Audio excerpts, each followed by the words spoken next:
नमस्कार प्रेक्षकांनो, S Marathi news वृत्तवाहिनी घेऊन येत आहे गणेशोत्सव निमित्त खास स्पर्धा एक आरती आपल्या सोबत आपल्या घरी। या स्पर्धेत आपणही सहभाग घेऊ शकता। सहभागी होण्यासाठी संपर्क साधा 9067778005। नमस्कार, मी गौरी सूर्यवंशी, एस मराठी मध्ये आपलं स्वागत। वळूया आजच्या बातमीकडे।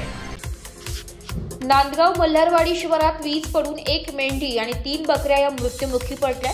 27 ऑगस्ट रोजी बुधवारी दुपारी 4 वाजेच्या सुमारास नांदगाव तालुक्यातील मल्हारवाडी येथील बेलदारवाडी जवळ असलेल्या कांद्याच्या खळ्यासमोर ज्ञानेश्वर म्हाळू शिंदे व त्यांचा मुलगा हे दोघेही मेंढ्या चारत असताना अचानक ढगांचा जोरदार कडकडाटान होऊन आवाज झाला आणि वीज कोसळून एक मेंढी व 3 बकऱ्या मृत्युमुखी पडल्याने त्यातील काही बकऱ्या गंभीर स्वरूपात जखमी झाल्या।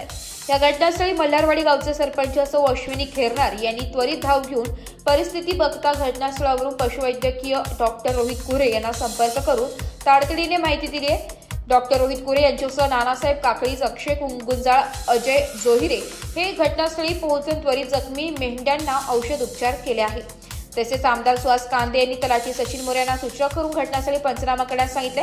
सदर घटनेच्या माहितीचा पंचनामा तलाठी मोरे यांनी घटनास्थळी पाहणी करून केलाय। मेंढपाळ ज्ञानेश्वर शिंदे यांचे अंदाजे 1 लाख रुपये नुकसान झाले असून प्रशासनाकडून नुकसान भरपाई मिळावी अशी मागणी मेंढपाळ शिंदे आणि धनगर समाजाचे राजू शिंदे यांनी व्यक्त करून सांगितली आहे। मी ज्ञानेश्वर म्हाळू शिंदे बोलतोय। तालुका नांदगाव शिवार मल्हारवाडी 4-4:30 सुमाराच्या वेळेस वीज पडून 3 शेळ्या आणि एक मेंढी गेली। तर शासनाकडून मला आर्थिक मदत भेटावी। सरासरी किती नुकसान झालं? माझे नुकसान 1 लाखाच्या पुढची होती, पण जास्तीत जास्त शासनाकडून मला आर्थिक मदत मिळावी बा असं। काल या ठिकाणी जी दुर्दैवी घटना घडलेली आहे, आपल्या काही मेंढ्यांवरती आणि बकऱ्यांवरती वीज पडून या 4-5 मेंढ्या ह्या काल आणि बकरी दगावलेली आहे।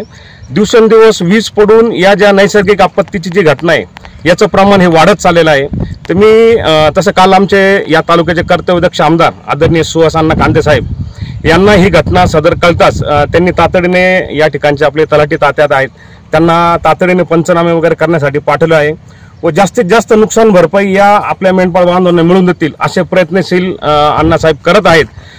परंतु या निमित्ताने मी शासनाला व आदरणीय अण्णासाहेबांना सांगू इच्छितो की सदर घटनांचं प्रमाण हे तालुक्यामध्ये फार मोठ्या प्रमाणात वाढत आहे व याची जी काही नुकसान भरपाई जी त्यांना मिळायला पाहिजे तेवढ्या प्रमाणात ती मिळत नाही।